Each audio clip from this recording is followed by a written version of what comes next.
Ketua Umum Partai Gerindra Prabowo Subianto mengaku legowo jika anggota Koalisi Merah Putih hanya tersisa 2 partai politik saja, yaitu Gerindra dan Partai Keadilan Sejahtera. Karenanya Prabowo memastikan jika KMP merupakan mitra kerja positif bagi pemerintahan Jokowi JK.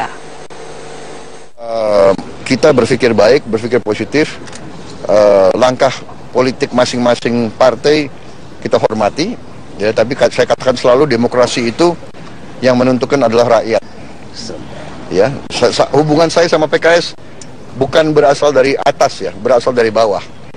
Kader-kader Gerindra di bawah dan kader-kader PKS di bawah ingin kerjasama dengan baik. Ya, kita harus merespons, kan begitu, Pak? Ya. Dan kebetulan secara nilai-nilai, secara intelektual, secara batin kita tidak ada masalah.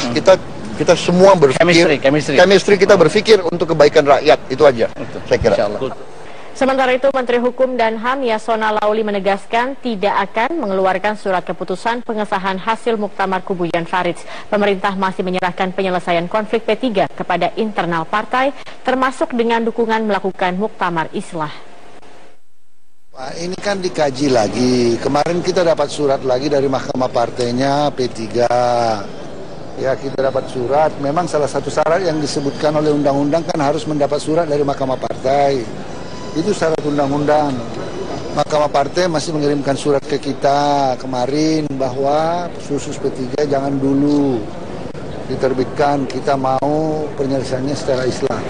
Ketua Umum Partai Nasdem Surya Paloh menyatakan hingga saat ini partai pendukung pemerintah masih solid mendukung pemerintahan Joko Widodo Yusuf Kala. Wacana bergabungnya P3 dan Golkar untuk mendukung pemerintah juga tidak dianggap sebagai ancaman. Surya Paloh juga berharap dualisme di Partai Ka'bah dan Beringin akan segera berakhir.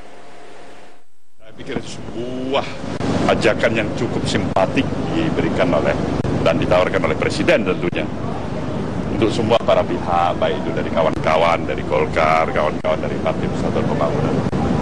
Tidak ada yang lebih baik, jalan keluarnya memang rekonsiliasi. Jalan keluarnya lah bersama-sama untuk mengatasi permasalahan itu secara musyawarah, mufakat, memperkecil perbedaan demi perbedaan. Terlalu besar sebenarnya harapan masyarakat untuk melihat ada suasana kebatinan yang bagus, ya, tidak terbuang energi percuma karena polemik di antara kita. Nah, pemerintahan ini memerlukan dukungan para pihak, termasuk institusi partai-partai politik yang solid, bukan partai-partai politik yang terpecah belah. Jadi saya pikir inisiatif pemerintah dan Presiden untuk menerima kedua belah pihak yang berpolemik, baik di Golkar dan P3, saya pikir amat sangat kita hargai. Surya Paloh kemarin Ketua DPR yang baru soal Bapak, apakah ada pembicaraan khusus soal Golkar yang bergabung ke pemerintah? Apakah ada tentunya. Ya, Pak. Nah, tentunya tidak bisa dibicarakan di luar. Ada Pak Golkar benar-benar menyatakan ingin bergabung ke pemerintah? Ya, ada terus pemikiran-pemikiran seperti itu. Karena memang bagaimanapun stempel saya ini walaupun ketua pendiri dan ketua umum Partai Nasdem, karena mungkin cukup lama 43 tahun di Partai Golkar. Ya, kadang-kadang orang susah membedakan Nasdem, Golkar, Nasdem, kawan-kawan. Nah, mereka adik-adik saya yang cukup lama bersama saya, jadi komunikasi batin di antara saya dengan kawan-kawan semua dari adik-adik itu yang masih ada, ya. Pikir kawan-kawan KH sepakat tentunya dengan Nasdem bahwasanya yang kita dahulukan adalah kepentingan nasional, interest kita. Ya, bukan kepentingan kelompok lah. Kalau ini permasalahan bangsa begini kompleks, begini besar, diperlukan sebenarnya suatu konstruksi cara berpikir. Bagaimanapun diperlukan stabilitas di bidang politik yang menjaga pemerintahan ini. Nah, kalau nggak pemerintahan juga sulit juga merencanakan berbagai macam pikiran-pikiran, gagasan, polisi kebijakan, ya, kalau tidak mendapatkan dukungan check and balance dari lembaga institusi legislatif kita. Pak, perlu nggak saat sekarang dalam waktu dekat ini untuk membuat desakan karena banyak desakan? Nah, saya pikir yang paling tahu Presiden. Kalau ditanya pada saya, bukan itulah satu-satunya upaya meningkatkan kinerja, ya. Banyak hal yang masih bisa dilihat dari berbagai macam pertimbangan. Tapi sekali lagi, Nasdem tetap konsisten menghargai masalah-masalahnya menyangkut resapel adalah sepenuhnya hak prerogatif Presiden. Ya. Dianggap sudah meresahkan masyarakat. Menurut Sekretaris Kabinet Pramono Anung, Kemendagri dan Polri terus mendalami Ormas Gavatar, termasuk laporan kasus orang hilang. Sementara menurut Menteri Agama Lukman Hakim Saifuddin, Gavatar adalah organisasi yang tidak layak diikuti karena paham yang disebarluaskan tidak sesuai. secara sungguh-sungguh memperhatikan hal ini, hal yang berkaitan dengan Gavatar, dan Kepolisian Republik Indonesia serta Mendagri yang bertanggung jawab terhadap ormas-ormas, karena Gavatar kan ininya bagiannya dari ormas begitu ya, untuk mempelajari, dan kalau memang ada hal-hal yang dianggap disalahgunakan harus diambil tindakan, karena ini sudah meresahkan, dan ternyata bukan hanya 1-2, bukan hanya Dr. Rika dan anaknya, tetapi juga beberapa, terutama di daerah-daerah di Jawa Tengah, di Jogja dan Surabaya dan beberapa tempat lainnya. Nah, kalau dari sisi paham keagamaan yang mereka sebarluaskan, dari kajian yang dilakukan oleh MUI, paham-paham yang dikembangkan itu memang tidak sebagaimana paham yang secara mainstream, yang pokok-pokok ajaran Islam, dan mereka sendiri juga tidak menyatakan diri sebagai Islam karena mereka ingin menyatukan agama Ibrahimiyah gitu ya, yang menyatukan Islam, Yahudi, Kristiani begitu. Jadi dari sisi keorganisasian, keormasan ini mereka ilegal, tapi juga dari sisi paham keagamaannya juga dia bukan agama Islam, bukan Kristen, bukan Yahudi dan seterusnya, maka ya tentu ini bukan organisasi yang layak untuk diikuti oleh masyarakat kita. Wakil Presiden Yusuf Kala menegaskan, apapun organisasi yang bertentangan dengan nilai-nilai kebenaran harus dilarang keberadaannya, termasuk gerakan Fajar Nusantara atau Gavatar. JK mengatakan hal ini seharusnya ditangani oleh kejaksaan. Dan menurut JK, Gavatar tidak bisa luput dari masalah hukum meski sempat melakukan aksi di bidang kemanusiaan dengan organisasi resmi. Tapi kalau memang itu melanggar daripada keyakinan yang bersifat umum di masyarakat, ya memang ada aturannya. Apalagi ada masalah-masalah hirang orang atau apa. Sejak kasus hilangnya Dr. Rika, banyak laporan orang hilang yang mendatangi pihak kepolisian. Di Lamongan, Jawa Timur, seorang warga melaporkan anggota keluarganya yang hilang sejak bulan November lalu. Begitu pula di Makassar, Sulawesi Selatan, satu keluarga hilang misterius sejak bulan Oktober 2015. Diduga mereka yang dilaporkan hilang bergabung dengan Gavatar. Muhammad Hasan, warga desa Gawerejo, kecamatan Karangbinangun, Rabu lalu mendatangi Mapores Lamongan untuk melaporkan anggota keluarganya yang hilang. Sebelum melapor ke polisi, Hasan dan istrinya sudah berusaha mencari ke sejumlah tempat. Menurut Hasan, adik bersama istri dan 5 orang anaknya meninggalkan rumah kontrakannya di desa Sidorejo, kecamatan Deket, sejak November tahun lalu. Adik Hasan, Suudi, berusia 50 tahun, tercatat sebagai guru sekolah menengah atas negeri Karangbinangun. Suudi bersama istrinya Nur Asiyah, 40 tahun, dan kelima anaknya tidak diketahui keberadaannya. Hasan khawatir adik dan seluruh anggota keluarganya meninggalkan rumah untuk bergabung dengan Gavatar. Sementara itu, satu keluarga di Makassar, Sulawesi Selatan juga dilaporkan menghilang sejak Oktober tahun lalu. Mereka diketahui menghilang setelah bergabung dalam kelompok ormas Gavatar atau Gerakan Fajar Nusantara. Orang tua mereka sudah melaporkan kehilangan anggota keluarganya tersebut ke Polda Sulawesi Selatan yang terdiri dari anak, mantu, dan kedua cucu, serta seorang pembantu rumah tangga. Ketua Umum Pengurus Besar Nahdlatul Ulama, Said Akil Siraj, mengatakan kelompok Gerakan Fajar Nusantara Gavatar termasuk aliran yang berbahaya. Kiai Syahid berpendapat kelompok ini bisa membawa umat ke jalan yang sesat. Akan tetapi, aliran Gavatar tidak terkait dengan kelompok radikal negara Islam Suriah atau ISIS. Kelompok yang sangat berbahaya yang bisa menyesatkan saudara-saudara.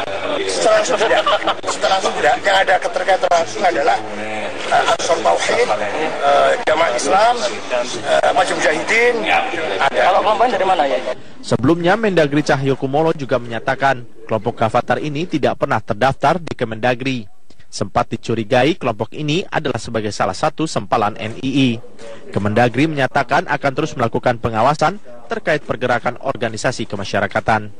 Kami sudah memantau dengan baik lewat Dirjen Politik kita bahwa di tingkat nasional itu tidak terdaftar ya, ormas itu. Nah, memang prosesnya terus kita pantau di sana. Jadi kita terus berkoordinasi dengan Polda dengan Kesbangpol DIY, termasuk di seluruh Indonesia, karena kan sudah masuk ke Kalimantan Timur, ke Kota Waringin, ke Jawa Tengah, ke Boyolali, terus kita pantau. Tim Liputan Metro TV. Kasus hilangnya satu keluarga juga terjadi pada pertengahan bulan Desember 2015 lalu. Diah Ayu Wulandari bersama anak dan suaminya hingga kini belum diketahui keberadaannya.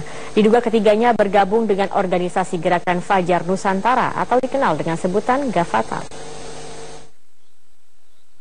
Diah Ayu Wulandari diberitakan hilang dan meninggalkan kota Surakarta, Jawa Tengah sejak tanggal 13 Desember 2015 lalu. Pihak keluarga masih berusaha untuk menemukan Wulan, sapaan akrab Diah Ayu Wulandari. Wulan pergi meninggalkan Surakarta bersama anaknya Alvin serta suaminya Anggoro. Saat pergi dari rumahnya di Surakarta, Wulan meninggalkan sebuah buku dan sebuah surat yang ia amanatkan untuk orang tuanya. Dalam suratnya, Wulan berterima kasih atas seluruh fasilitas dan perhatian yang diberikan kepadanya. Wulan juga meminta maaf pada orang tuanya karena tidak bisa melaksanakan amanah untuk melanjutkan pendidikan di bidang spesialis kandungan. Kontak terakhir Wulan dengan ibunya terjadi pada tanggal 12 Desember 2015. Ibunda Wulan sempat berdebat melalui sambungan telepon terkait kegiatan anaknya selama ini di Gavatar. Keesokan harinya, Wulan sudah tidak dapat dihubungi kembali.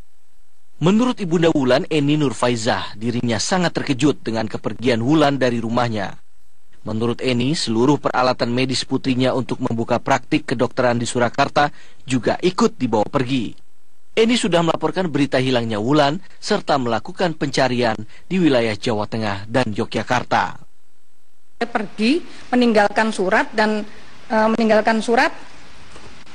tanggal 13 dan meninggalkan buku. Buku ini ternyata isinya tuh yang selama ini saya debatkan dengan anak saya.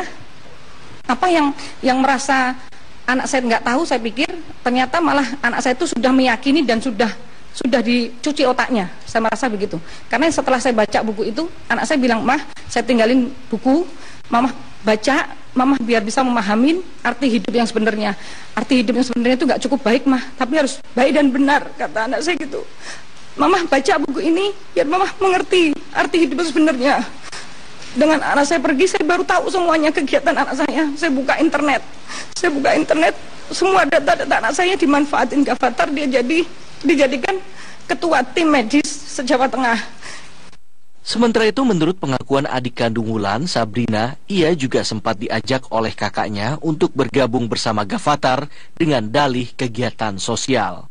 Iya kan, aku pernah diajak Kak Wulan ikut Gavatar karena Kak Wulan juga ngajakin untuk lebih khusus di aksi sosialnya. Nah, karena Kak Wulan di Solo dan aku di Jakarta, jadi Kak Wulan mencarikan yang seumuran sama aku. Hingga kini pihak keluarga masih belum mendapatkan kabar tentang Wulan. Pihak keluarga masih terus menunggu informasi dari pihak kepolisian serta terus berupaya menghubungi dan mencari tahu keberadaan Wulan. Aftian Siswoyo, Dian Aristia, Metro TV. Mantan pimpinan KPK Bibit Samatrianto sempat menjadi Ketua Dewan Pembina Ormas Gavatar selama 2 periode. Ia mengaku selama menjadi pembina hanya hadir sebagai pembicara karena salah satu program Gavatar ingin menyosialisasikan Gerakan Nasional Pemberantasan Korupsi. Namun pada 2014 ia mundur dari jabatan dan keanggotaan karena merasa tertipu dan melihat banyak keganjilan dalam ormas tersebut. 13 lah itu Januari 13 saya direkrut untuk menjadi pembina, di situ diminta jadi pembina. Tak pikir kegiatannya bagus ya, kegiatannya bagus, termasuk seperti kesehatan gratis ya, pengobatan gratis, kemudian sekolah pendidikan gratis, kemudian juga membantu orang yang kena bencana, kebersihan lingkungan.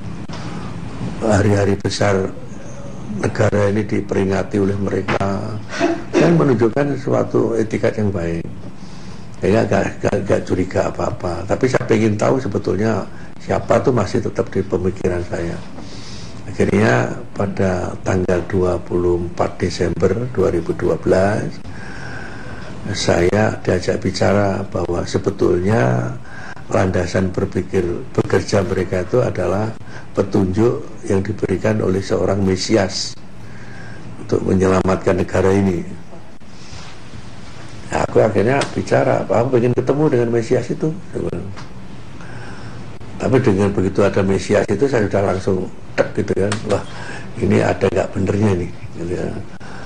Kemudian saya juga disodorkan juga waktu itu surat dari Kesbangpol yang menyatakan organisasi ini belum bisa diberikan didaftarkan di Depdagri di Kesbangpol karena pengurusnya banyak yang terlibat Al-Qaeda Al-Islamiyah. Waktu itu saya tanya apa itu Al-Qaeda? Ya kita ternyata nggak bukan pengurus Pak di situ, waktu itu belum pengurus. Terus akhirnya saya cari sendiri di internet, ketemulah ternyata. Dan sebuah surat yang ia amanatkan untuk orang tuanya. Dalam suratnya Wulan berterima kasih atas seluruh fasilitas dan perhatian yang diberikan kepadanya. Wulan juga meminta maaf pada orang tuanya karena tidak bisa melaksanakan amanah untuk melanjutkan pendidikan di bidang spesialis kandungan. Kontak terakhir Wulan dengan ibunya terjadi pada tanggal 12 Desember 2015. Ibunda Wulan sempat berdebat melalui sambungan telepon terkait kegiatan anaknya selama ini di Gavatar. Keesokan harinya, Wulan sudah tidak dapat dihubungi kembali. Menurut Ibunda Wulan, Eni Nurfaizah, dirinya sangat terkejut dengan kepergian Wulan dari rumahnya. Menurut Eni, seluruh peralatan medis putrinya untuk membuka praktik kedokteran di Surakarta juga ikut dibawa pergi. Eni sudah melaporkan berita hilangnya Wulan serta melakukan pencarian di wilayah Jawa Tengah dan Yogyakarta. Saya pergi meninggalkan surat tanggal 13 dan meninggalkan buku. Buku ini ternyata isinya tuh yang selama ini saya debatkan dengan anak saya. Apa yang merasa anak saya nggak tahu, saya pikir ternyata malah anak saya itu sudah meyakini dan sudah dicuci otaknya. Saya merasa begitu. Karena setelah saya baca buku itu, anak saya bilang, "Mah, saya tinggalin buku, Mama baca, Mama biar bisa memahami arti hidup yang sebenarnya. Arti hidup yang sebenarnya itu nggak cukup baik, Mah, tapi harus baik dan benar," kata anak saya gitu. "Mama baca buku ini biar Mama mengerti arti hidup yang sebenarnya." Dengan anak saya pergi, saya baru tahu semuanya kegiatan anak saya. Saya buka internet, semua data-data anak saya dimanfaatin Gavatar, dia dijadikan ketua tim medis se-Jawa Tengah. Sementara itu, menurut pengakuan adik kandung Wulan, Sabrina, ia juga sempat diajak oleh kakaknya untuk bergabung bersama Gavatar dengan dalih kegiatan sosial. Iya kan, aku pernah diajak Kak Wulan ikut Gavatar karena Kak Wulan juga ngajakin untuk lebih khusus di aksi sosialnya. Nah, karena Kak Wulan di Solo dan aku di Jakarta, jadi Kak Wulan mencarikan yang seumuran sama aku. Hingga kini pihak keluarga masih belum mendapatkan kabar tentang Wulan. Pihak keluarga masih terus menunggu informasi dari pihak kepolisian serta terus berupaya menghubungi dan mencari tahu keberadaan Wulan. Aftian Siswoyo, Dian Aristia, Metro TV. Mantan pimpinan KPK Bibit Samatrianto sempat menjadi Ketua Dewan Pembina Ormas Gavatar selama 2 periode. Ia mengaku Umum Partai Gerindra Prabowo Subianto mengaku legowo jika anggota Koalisi Merah Putih hanya tersisa 2 partai politik saja, yaitu Gerindra dan Partai Keadilan Sejahtera. Karenanya Prabowo memastikan jika KMP merupakan mitra kerja positif bagi pemerintahan Jokowi JK. Kita berpikir baik, berpikir positif, langkah politik masing-masing partai kita hormati, ya, tapi saya katakan selalu demokrasi itu yang menentukan adalah rakyat. Ya, hubungan saya sama PKS bukan berasal dari atas, ya, berasal dari bawah. Kader-kader Gerindra di bawah dan kader-kader PKS di bawah ingin kerjasama dengan baik. Ya kita harus merespons, kan begitu Pak? Dan kebetulan secara nilai-nilai, secara intelektual, secara batin kita tidak ada masalah. Kita semua berpikir chemistry kita berpikir untuk kebaikan rakyat, itu aja saya kira. Sementara itu, Menteri Hukum dan HAM Yasona Lauli menegaskan tidak akan mengeluarkan surat keputusan pengesahan hasil Muktamar Kubu Jan Faridz. Pemerintah masih menyerahkan penyelesaian konflik P3 kepada internal partai, termasuk dengan dukungan melakukan Muktamar Islah.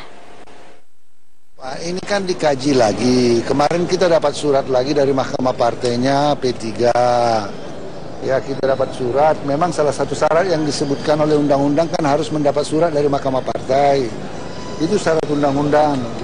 Mahkamah Partai masih mengirimkan surat ke kita kemarin bahwa khusus P3 jangan dulu diterbitkan, kita mau penyelesaiannya secara Islam.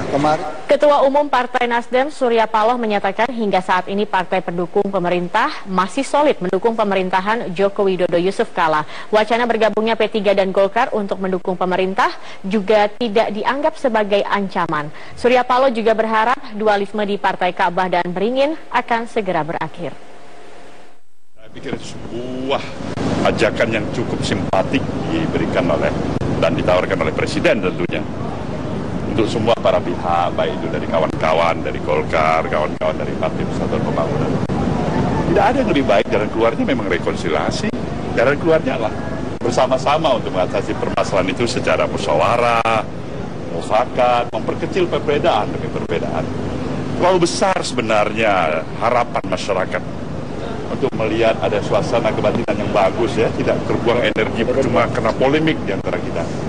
Pemerintahan ini memerlukan dukungan para pihak, termasuk institusi partai-partai politik yang solid, bukan partai-partai. Tetapi juga beberapa, terutama di daerah-daerah di Jawa Tengah, di Jogja dan Surabaya dan beberapa tempat lainnya. Nah, kalau dari sisi paham keagamaan yang mereka sebarluaskan, dari kajian yang dilakukan oleh MUI, paham-paham yang dikembangkan itu memang tidak sebagaimana paham yang secara mainstream yang pokok-pokok ajaran Islam, dan mereka sendiri juga tidak menyatakan diri sebagai Islam karena mereka ingin menyatukan agama Ibrahimiyah gitu ya, yang menyatukan Islam, Yahudi, Kristiani begitu. Jadi dari sisi keorganisasian, keormasan ini mereka ilegal, tapi juga dari sisi paham keagamaannya juga dia bukan agama Islam, bukan Kristen, bukan Yahudi dan seterusnya. Maka ya tentu ini bukan organisasi yang layak untuk diikuti oleh masyarakat kita. Wakil Presiden Yusuf Kala menegaskan apapun organisasi yang bertentangan dengan nilai-nilai kebenaran harus dilarang keberadaannya, termasuk gerakan Fajar Nusantara atau Gavatar. JK mengatakan hal ini seharusnya ditangani oleh kejaksaan. Dan menurut JK, Gavatar tidak bisa luput dari masalah hukum meski sempat melakukan aksi di bidang kemanusiaan dengan organisasi resmi. Tapi kalau memang itu melanggar daripada keyakinan yang bersifat umum di masyarakat, ya memang ada aturannya. Apalagi ada masalah-masalah hirang orang atau apa. Sejak kasus hilangnya Dr. Rika, banyak laporan orang hilang yang mendatangi pihak kepolisian. Di Lamongan, Jawa Timur, seorang warga melaporkan anggota keluarganya yang hilang sejak bulan November lalu. Begitu pula di Makassar, Sulawesi Selatan, satu keluarga hilang misterius sejak bulan Oktober 2015. Diduga mereka yang dilaporkan hilang bergabung dengan Gavatar. Muhammad Hasan, warga desa Gawerejo, Kecamatan Karangbinangun, Rabu lalu mendatangi Mapores Lamongan untuk melaporkan anggota keluarganya yang hilang. Sebelum melapor ke polisi, Hasan dan istrinya sudah berusaha mencari ke sejumlah tempat. Menurut Hasan, adik bersama istri dan 5 orang anaknya meninggalkan rumah kontrakannya di desa Sidorejo, Kecamatan Deket, sejak November tahun lalu. Adik Hasan, Suudi, berusia 50 tahun, tercatat sebagai guru sekolah menengah atas negeri Karangbinangun. Suudi bersama istrinya Nur Asiyah, 40 tahun, dan kelima anaknya tidak diketahui keberadaannya. Hasan khawatir adik dan seluruh anggota keluarganya meninggalkan rumah untuk bergabung dengan Gavatar. Sementara itu, satu keluarga di Makassar, Sulawesi Selatan juga dilaporkan menghilang sejak Oktober tahun lalu. Mereka diketahui menghilang setelah bergabung dalam kelompok Ormas Gavatar atau Gerakan Fajar Nusantara. Orang tua mereka sudah melaporkan kehilangan anggota keluarganya tersebut ke Polda Sulawesi Selatan yang terdiri dari anak, mantu, dan kedua cucu, serta seorang pembantu rumah tangga. Ketua Umum Pengurus Besar Nahdlatul Ulama, Said Akil Siraj mengatakan kelompok Gerakan Fajar Nusantara Gavatar termasuk aliran yang berbahaya. Kiai Syahid berpendapat kelompok ini bisa membawa umat ke jalan yang sesat. Akan tetapi, aliran Gavatar tidak terkait dengan kelompok radikal negara Islam Suriah atau ISIS. Kelompok yang sangat berbahaya yang bisa menyesatkan saudara-saudara.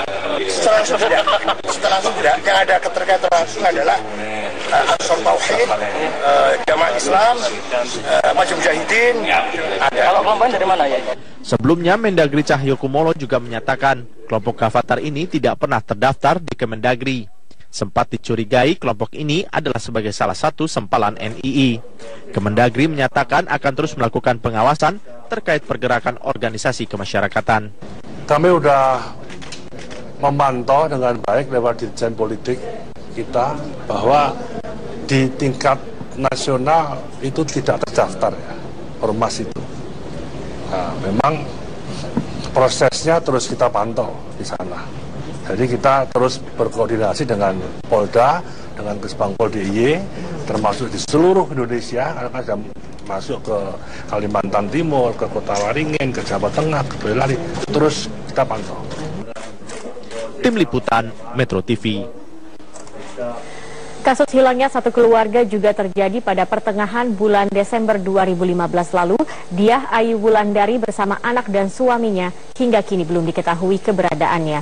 Diduga ketiganya bergabung dengan organisasi Gerakan Fajar Nusantara atau dikenal dengan sebutan Gavatar. Diah Ayu Wulandari diberitakan hilang dan meninggalkan kota Surakarta, Jawa Tengah sejak tanggal 13 Desember 2015 lalu. Pihak keluarga masih berusaha untuk menemukan Wulan, sapaan akrab Diah Ayu Wulandari. Wulan pergi meninggalkan Surakarta bersama anaknya Alvin serta suaminya Anggoro. Saat pergi dari rumahnya di Surakarta, Wulan meninggalkan sebuah buku. Politik yang terpecah belah. Jadi saya pikir inisiatif pemerintah dan Presiden untuk menerima kedua belah pihak yang berpolemik, baik di Golkar dan P3, saya pikir amat sangat kita hargai. Surya Paloh kemarin Ketua DPR yang baru soal Bapak, apakah ada perbincangan khusus soal Golkar yang bergabung ke pemerintah? Apakah ada tentunya. Ya, Pak. Nah, tentunya tidak bisa dibicarakan di luar. Kenapa Golkar benar-benar menyatakan ingin bergabung ke pemerintah? Ya, ada terbesit pemikiran-pemikiran seperti itu, karena memang bagaimanapun stempel saya ini walaupun ketua pendiri dan ketua umum Partai Nasdem, karena mungkin cukup lama 43 tahun di Partai Golkar. Ya kadang-kadang orang susah membedakan Nasdem, Golkar, Nasdem, kawan-kawan. Nah, mereka adik-adik saya yang cukup lama bersama saya, jadi komunikasi batin di antara saya dengan kawan-kawan semua dari adik-adik itu ya masih ada ya. Pikir kawan-kawan KIH sepakat tentunya dengan Nasdem bahwasanya yang kita dahulukan adalah kepentingan nasional, interest kita. Ya bukan kepentingan kelompok lah. Kalau ini permasalahan bangsa begini kompleks, begini besar, diperlukan sebenarnya suatu konstruksi cara berpikir. Bagaimanapun diperlukan stabilitas di bidang politik yang menjaga pemerintahan ini. Nah, kalau nggak pemerintahan juga sulit juga merencanakan berbagai macam pikiran-pikiran, gagasan, polisi kebijakan ya, kalau tidak mendapatkan dukungan check and balance dari lembaga institusi legislatif kita. Pak, perlu nggak saat sekarang dalam waktu dekat ini untuk membuat desakan karena banyak desakan? Nah, saya pikir yang paling tahu Presiden. Kalau ditanya pada saya, bukan itulah satu-satunya upaya meningkatkan kinerja ya. Banyak hal yang masih bisa dilihat dari berbagai macam pertimbangan. Tapi sekali lagi, Nasdem tetap konsisten menghargai masalah-masalah yang menyangkut resapel adalah sepenuhnya hak prerogatif Presiden. Ya. Dianggap sudah meresahkan masyarakat. Menurut Sekretaris Kabinet Pramono Anung, Kemendagri dan Polri terus mendalami Ormas Gavatar, termasuk laporan kasus orang hilang. Sementara menurut Menteri Agama Lukman Hakim Saifuddin, Gavatar adalah organisasi yang tidak layak diikuti karena paham yang disebarluaskan tidak sesuai. Secara sungguh-sungguh memperhatikan hal ini, hal yang berkaitan dengan Gavatar, dan Kepolisian Republik Indonesia serta Mendagri yang bertanggung jawab terhadap ormas-ormas, karena Gavatar kan ininya bagiannya dari ormas begitu ya, untuk mempelajari, dan kalau memang ada hal-hal yang dianggap disalahgunakan, harus diambil tindakan. Karena ini sudah meresahkan, dan ternyata bukan hanya 1-2, bukan hanya Dr. Rika dan anaknya.